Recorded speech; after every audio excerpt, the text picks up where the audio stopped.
আমার বাজারের সব থেকে আদরের যে বাচ্চাটির নাম হচ্ছে বুতুনি। বুতুনির জন্য বাসা তৈরি করতেছি খুব সুন্দরভাবে, কারণ এই বাসাটা তারই ছিল। এই বাসার মধ্যে সে কিন্তু তার আগের যে 4টা বাচ্চা ছিল, 4টা বাচ্চা কিন্তু এখানে বড় হয়েছিল। তো ওই 4টা বাচ্চা কিন্তু আপনার বিভিন্ন অসুস্থ অ্যাক্সিডেন্ট হয়ে মারা যাওয়ার পরে সে আবার 5 মাস পরে আবার বাচ্চা দিয়েছে। বাচ্চাটা দিয়েছে আপনার বাজারের মধ্যে একটি দোকানের পাশে, ওখানে খুবই ঝুঁকিপূর্ণ, বালুর মধ্যে দিয়েছে।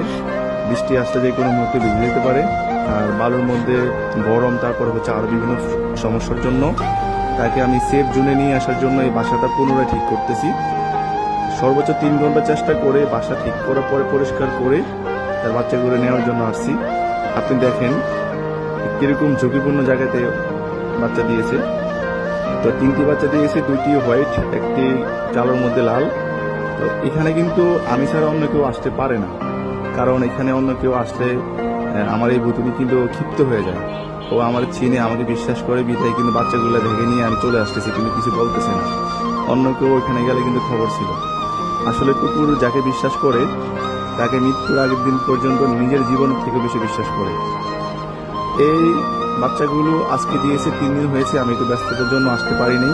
তো আজকে এসে নিজে সম্পূর্ণ বাসাগুলো ঠিক করে বাচ্চাগুলো অবসরণ করে ওখানে নিয়ে যাচ্ছি।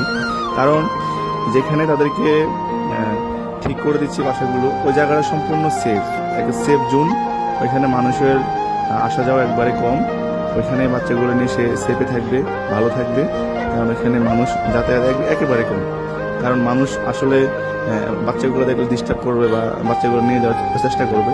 এই জন্য তাকে সর্বোচ্চ সেফ জোনে তাদেরকে রাখার চেষ্টা করেছিলাম। কারণ আগেও এখানে ছিল, আগেও বাচ্চাগুলো সুন্দরভাবে এখানে বড় হয়েছিল, তাই এখনকার বাচ্চাগুলো এখানে আনার পরে এখানে সেভ করে দিচ্ছি। আপনারা এই বাচ্চাগুলোর জন্য দোয়া করবেন, খুব ফুটফুটে বাচ্চাগুলো। আর এই ভুতুনি কিন্তু বাচ্চাদের প্রতি খুব কেয়ারিং, বাচ্চাদের প্রতি কিন্তু সে খুব যত্নবান। কারণ আজকে 3 দিন বাচ্চা দিয়েছে, বাচ্চা ছেড়ে কোথাও যায় না, খাওয়া দাওয়া ইনটোটাল সব কিছু বন্ধ। তো আমি যথেষ্ট পরিমাণ চেষ্টা করছি খাওয়ানোর জন্য, কিন্তু খাবার দিতে পারতেছি না, খাবার খাচ্ছে না। তো এখানে পর্যাপ্ত পরিমাণ পানির ব্যবস্থা রাখতেছি, খাবারের ব্যবস্থা রাখতেছি, যখন যেটা প্রয়োজন সে ওটাই খাবে। কারণ আমি ওদেরকে রাস্তায় কখনো কুকুর মনে করি না, নিজের সন্তান মনে করি। তাই সর্বোচ্চ দিয়ে চেষ্টা করি ওদেরকে একটু ভালো রাখার জন্য, কারণ আমার এটাই দায়িত্ব।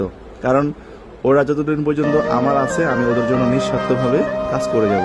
শুধু আপনারা আমার জন্য একটু দোয়া করবেন। আল্লাহ হাফিজ।